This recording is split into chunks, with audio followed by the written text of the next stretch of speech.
യോഗീ ച സർവവ്യവഹാരാൻ കുർവാണോപി ലോകോത്തര ഇതി നിരൂപയത പരമേശ്വരേണ സംക്ഷിപ്യാസ്യ സ്വരൂപം കഥ്യത്തെ.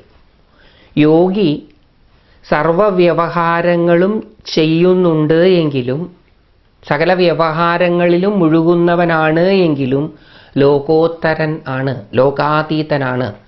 ലോകത്തിലെ സകല പ്രവൃത്തികൾ ചെയ്യുമ്പോഴും യോഗി ലോകാതീതനാണ് എന്ന് നിരൂപിക്കുന്ന ഭഗവാനാൽ യോഗിയുടെ സ്വരൂപം സംക്ഷിപ്തമായിട്ട് പറയപ്പെടുകയാണ്. ഇനി പറയാൻ പോവുകയാണ്. യാ നിശാ സർവഭൂതാനാം തസ്യാം ജാഗർത്തി സംയമി യസ്യാം ജാഗ്രതി ഭൂതാനി സാ രാത്രി പശ്യതോ മുനേ. പ്രചാരത്തിലുള്ള ഗീത ഒന്ന് വായിക്കാം, ചെറിയ വ്യത്യാസം മാത്രമേ ഉള്ളൂ. യാ നിശാ സർവഭൂതാനാം തസ്യാം ജാഗർത്തി സംയമി യസ്യാം ജാഗ്രതി ഭൂതാനി സാ നിശാ പശ്യതോ മുനേ. രാത്രി എന്നുള്ളതിന് പകരം നിശ എന്നുള്ളത് ആണ് പ്രചാരത്തിലുള്ള ശ്ലോകത്തിലുള്ളത്. ഇതിൻ്റെ അർത്ഥം ഇങ്ങനെയാണ്: യാ നിശാ സർവഭൂതാനാം തസ്യാം ജാഗർത്തി സംയമി. സംയമിയായിട്ടുള്ളയാൾ, അദ്ദേഹമാണ് യോഗി. സമ്യക്കാകും വണ്ണം നിയന്ത്രിച്ചവൻ. എന്തിനെ? ഇന്ദ്രിയങ്ങളെ. നല്ലവണ്ണം ഇന്ദ്രിയങ്ങളെ നിയന്ത്രിച്ചവൻ. നല്ലവണ്ണം നിയന്ത്രിക്കുക എന്ന് പറഞ്ഞാൽ ബലമായിട്ട് നിയന്ത്രിച്ചവനല്ല, അനായാസേന ഇന്ദ്രിയങ്ങളെ തൻ്റെ ചൊൽപ്പടിയിൽ ആക്കിയവൻ. ആ യോഗിയെ സംബന്ധിച്ചിടത്തോളം സർവഭൂതങ്ങൾക്കും നിശയായിട്ടുള്ളത്, സർവജീവജാലങ്ങൾക്കും രാത്രിയായിട്ടുള്ള സമയം. രാത്രിയിൽ എല്ലാവരും ഉറങ്ങുകയാണ് പതിവ്. അപ്പോൾ എല്ലാവരും സാധാരണ ഉറങ്ങുന്ന രാത്രിയിൽ യോഗി ജാഗ്രതായിട്ടിരിക്കും, അയാൾ ഉണർന്നിരിക്കും. യസ്യാം ജാഗ്രതി ഭൂതാനി സാ രാത്രി പശ്യതോ മുനേ.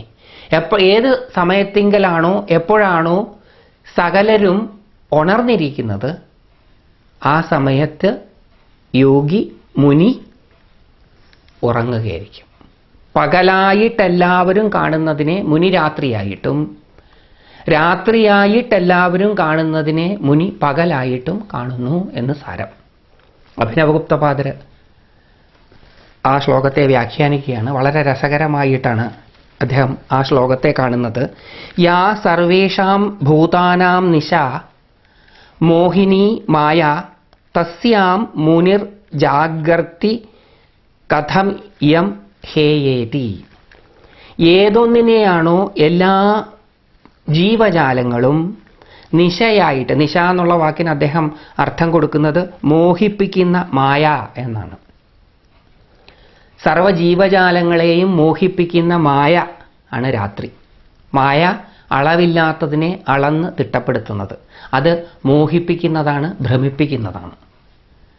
അതിൽ നിന്നാണ് സുഖം കിട്ടുന്നത് എന്ന ഭ്രമം ഓരോരുത്തരിലും ഉളവാക്കി അതിൻ്റെ പുറകെ പോകാൻ പ്രേരിപ്പിക്കുന്നു.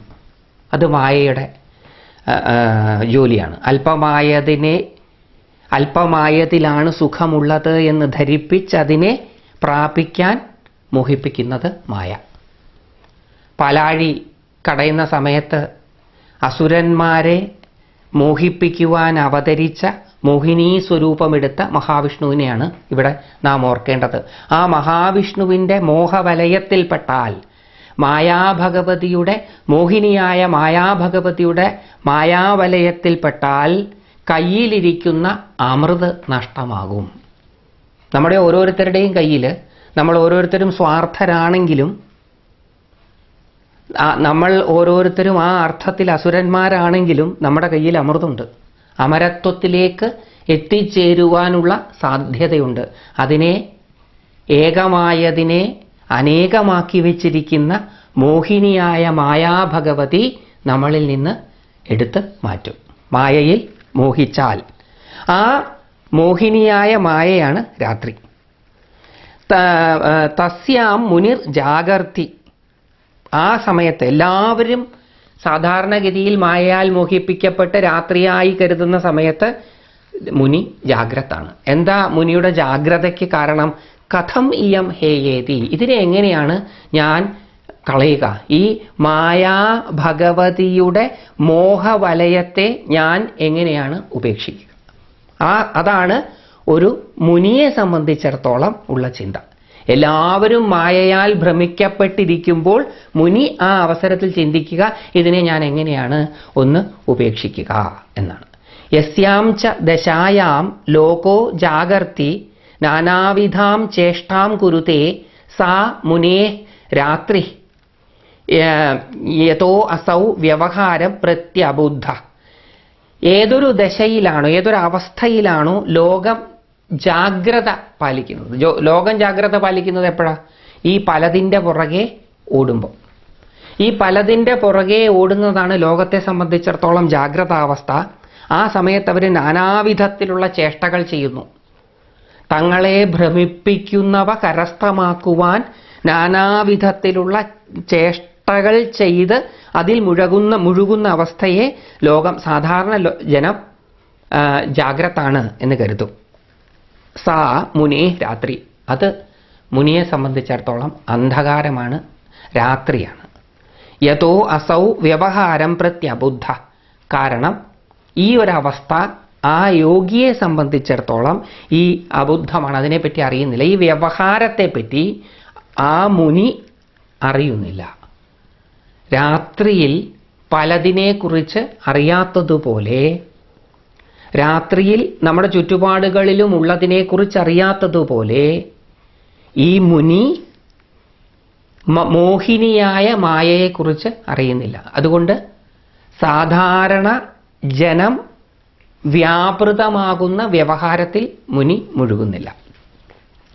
ഏതദുക്തം ഭവതി യേയം മായാഖലു തസ്യ ദ്വേ രൂപേ മോഹകത്വം നാമരൂപം സുഖതന്ത്രതാഭാസനം ച.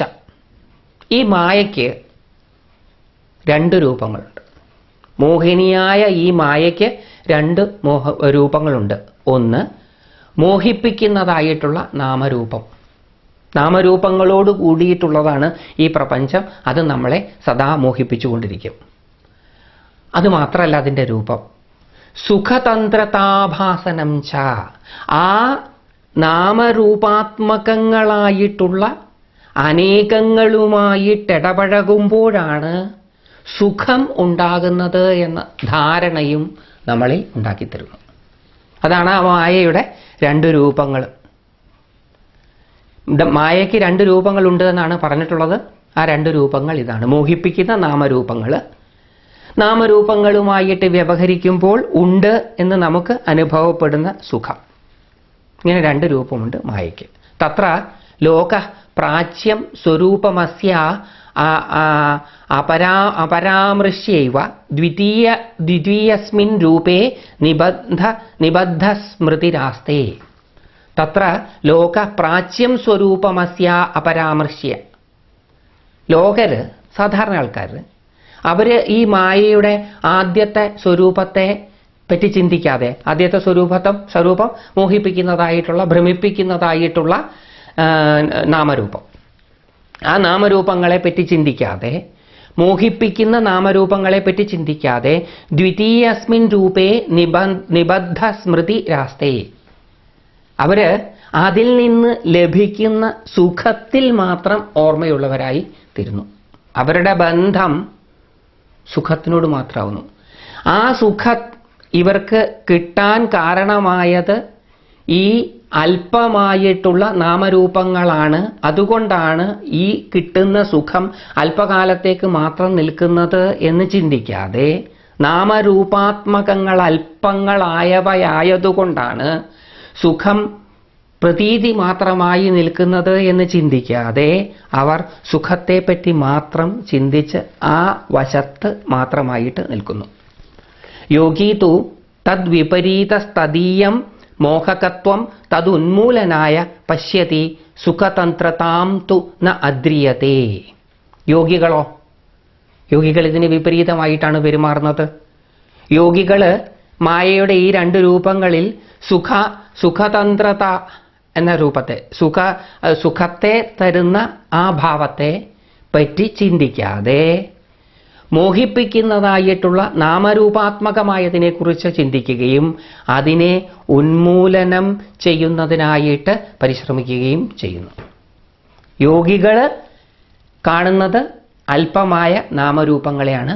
ഇതിനെ എങ്ങനെയാണ് പരിഹരിക്കുക എന്നാണ് അവർ ചിന്തിക്കുന്നത്. അല്ലാതെ അവയിൽ നിന്ന് ലഭിക്കുന്ന സുഖത്തെ നിലനിർത്തുവാനായിട്ടുള്ള കാര്യങ്ങളല്ല അവർ ചെയ്യുന്നത്.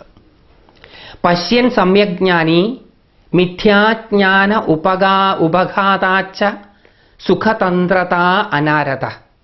സമ്യക് നല്ലവണ്ണം ജ്ഞാനമുള്ളൊരാൾ, മിഥ്യാജ്ഞാനത്തെ നശിപ്പിച്ചതായിട്ടുള്ള ജ്ഞാനിയായിട്ടുള്ള ഒരാൾ കാണേണ്ടതിനെ കാണുന്നു. അയാൾക്ക് സുഖം ഈ അല്പമായത് തരുന്ന സുഖത്തിനോട് വലിയ ശ്രദ്ധയൊന്നുമില്ല. എന്താ അല്പമായതിനോടുള്ള സുഖത്തെ അയാൾക്ക് ശ്രദ്ധയില്ലാതാകാൻ കാരണം? അതിൽ ശ്രദ്ധയില്ലാതാകാൻ കാരണം മിഥ്യാജ്ഞാനത്തെ അയാൾ നശിപ്പിച്ചു. അയാൾ വേണ്ടതുപോലെ കാണുന്നു. സമ്യക് നല്ലവണ്ണം അറിവുള്ളയാളാണ്. നല്ലവണ്ണം അറിവുണ്ടാവുക എന്ന് പറഞ്ഞാൽ ഇത് മുഴുവൻ ഏകമായത് തന്നെയാണ് എന്ന് തിരിച്ചറിയുക. അങ്ങനെ തിരിച്ചറിയുന്ന ആളെ സംബന്ധിച്ചിടത്തോളം അല്പമായതിൽ നിന്ന് ലഭിക്കുന്ന സുഖത്തെ ആദരിക്കേണ്ടുന്ന മാനിക്കേണ്ടുന്ന ഒരു കാര്യമില്ല. അതുകൊണ്ട് അയാൾ അതിനെപ്പറ്റി ചിന്തിക്കുന്നില്ല. പശ്യതയേവ സാ രാത്രിരിതി ചിത്രം. ഇവിടെ രസകരമായിട്ടുള്ളത്, അത്ഭുതകരമായിട്ടുള്ളത്, കാണുന്നുണ്ടെങ്കിലും ആ അവസ്ഥയെ രാത്രി എന്നാണ് പറയുന്നത്. രാത്രിയിൽ സാധാരണഗതിയിൽ ഒന്നും കാണാൻ പറ്റില്ല വെളിച്ചമില്ലാതെ. പക്ഷെ ഇവിടെ യോഗിക്ക് രാത്രിയിൽ ഒന്നും കാണാൻ പറ്റാത്തിടത്ത് കാണാൻ സാധിക്കുന്നു. ബാക്കിയുള്ളവർക്ക് കാഴ്ചയില്ലാത്തിടത്ത് യോഗിക്ക് കാഴ്ചയുണ്ടാകുന്നു. അതാണ് ഒരു വിചിത്രമായ സംഗതി. വിദ്യായാം ച അവധത്തെ യോഗി യത്ര സർവോ വിമൂഢ. വിദ്യയെ ഗ്രഹിക്കുന്ന യോഗി, വിദ്യയെ ഗ്രഹിച്ച യോഗി, ഈ അവസ്ഥയിൽ വിദ്യയെ ഗ്രഹിക്കുന്നു യോഗി. മറ്റുള്ളവർ വിമൂഢന്മാരായിരിക്കുന്ന അവസരത്തിൽ, അജ്ഞാനരായിരിക്കുന്ന അവസരത്തിൽ യോഗി ജ്ഞാനത്തെ ഗ്രഹിക്കുന്നു.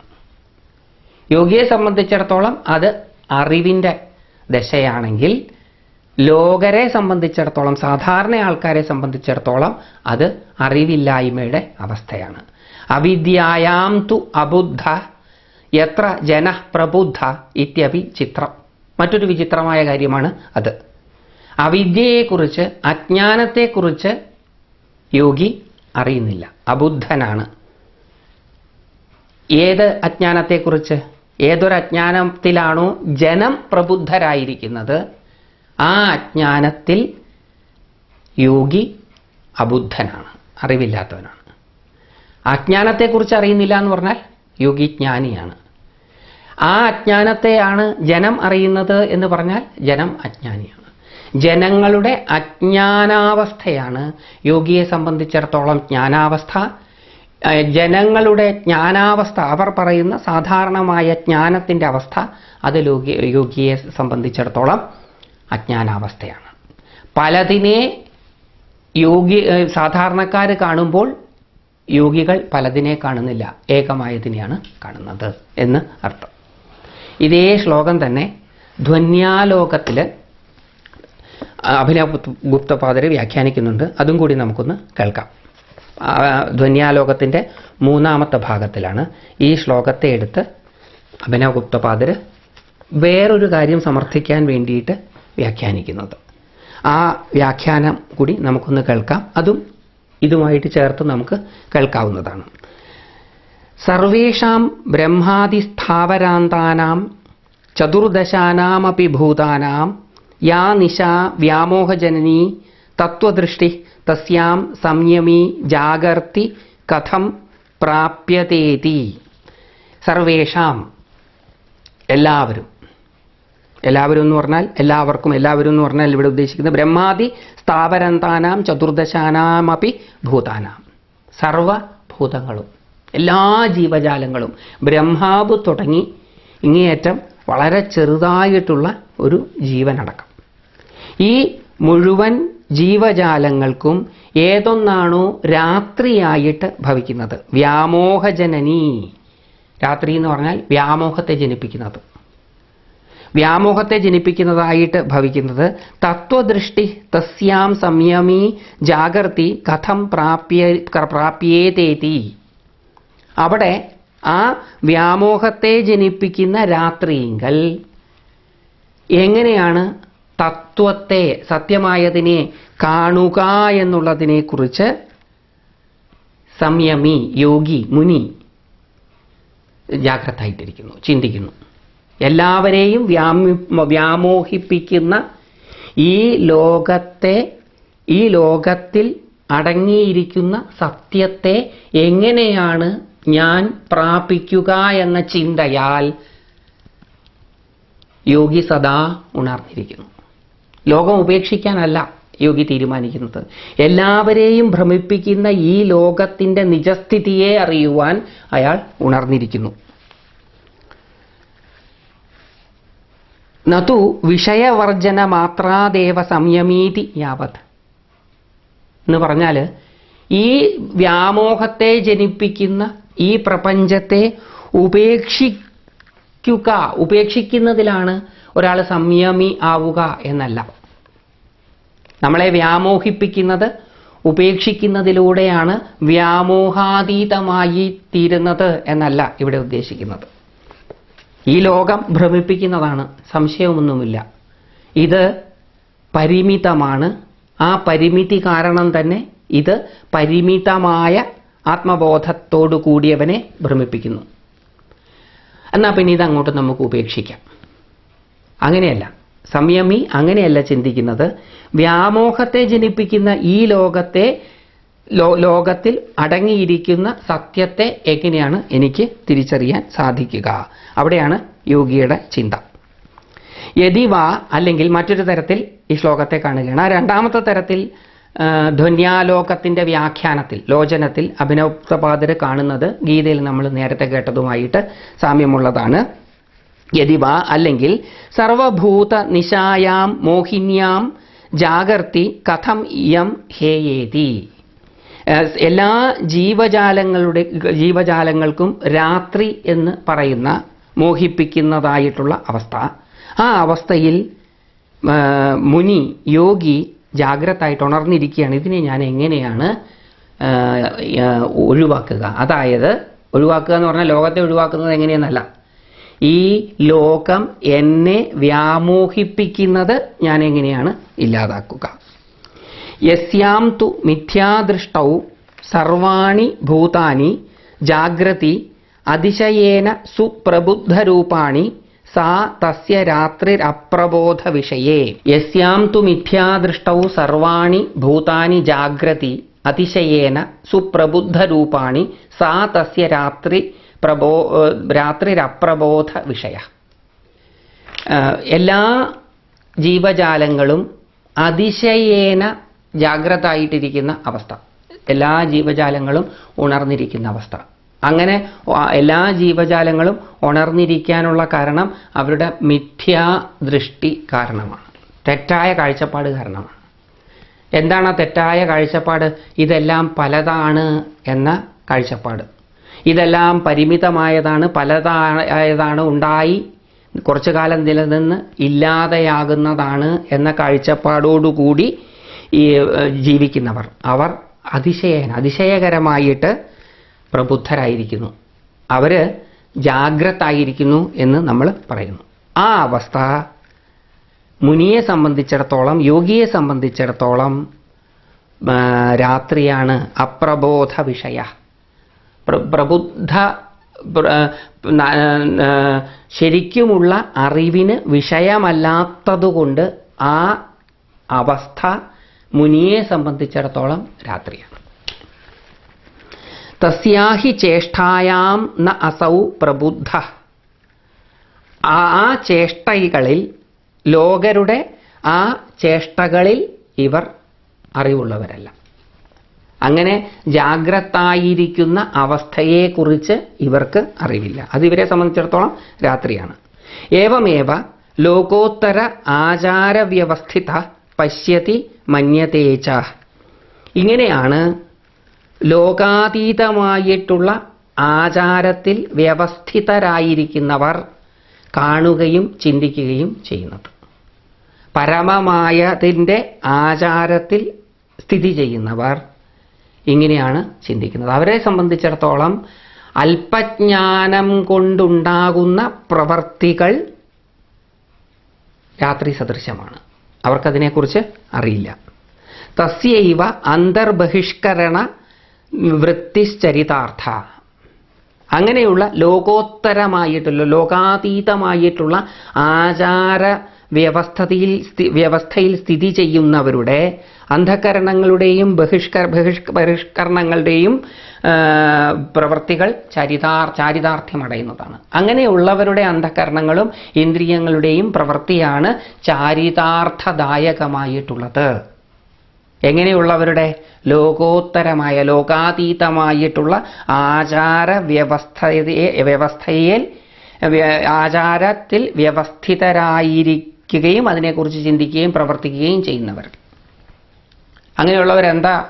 അവരുടെ പ്രവൃത്തിയും കാഴ്ചപ്പാടും ചിന്തയും എന്തായിരിക്കും? ഇതെല്ലാം ഒന്നിൻ്റെ തന്നെ വകഭേദങ്ങളാണ് എന്നുള്ളതായിരിക്കും അവരുടെ കാഴ്ചപ്പാട്.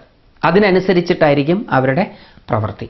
മിഥ്യാദൃഷ്ടിയുള്ളവർ, അല്പജ്ഞാനികൾ, അപൂർണമായ ജ്ഞാനത്തോടു കൂടിയവർ, അപൂർണമായതിനെപ്പറ്റി മാത്രം അറിയുന്നവർ, അല്പമായതിനെപ്പറ്റി മാത്രം അറിയുകയും അതിൽ ഭ്രമിക്കുകയും ചെയ്യുന്നവർ, അവരുടെ ചേഷ്ടകളെ സംബന്ധിച്ചിടത്തോളം ശരിക്കുമുള്ള അറിവുള്ളവർ, ലോകാതീതമായ പരമമായതിൻ്റെ പലതാകലാണ് ഈ പ്രപഞ്ചം എന്നറിയുന്നവർ,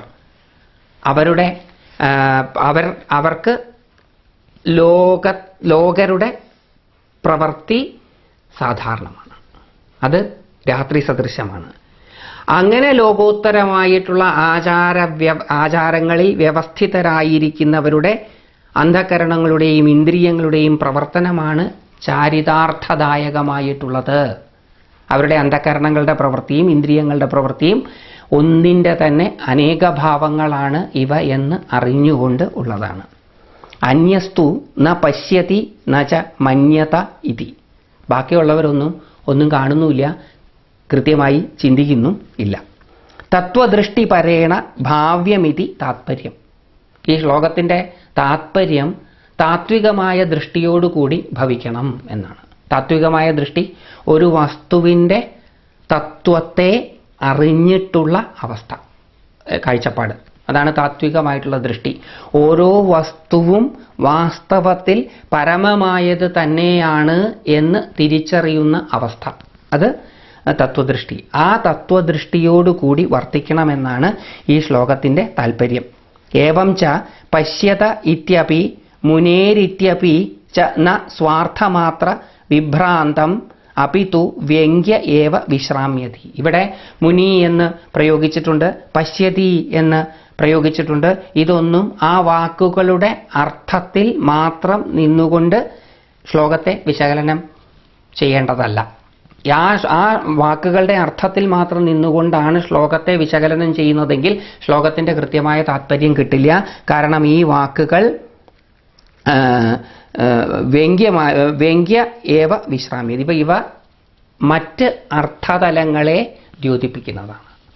ആ അർത്ഥതലങ്ങളെയും കൂടി മനസ്സിലാക്കിയിട്ട് ഈ ശ്ലോകത്തെ നിരൂപിച്ചാലേ ഇതിൻ്റെ അർത്ഥം നമുക്ക് പിടികിട്ടുകയുള്ളൂ. ഇപ്പം രാത്രി എന്ന് പറയുന്നത് അജ്ഞാനം.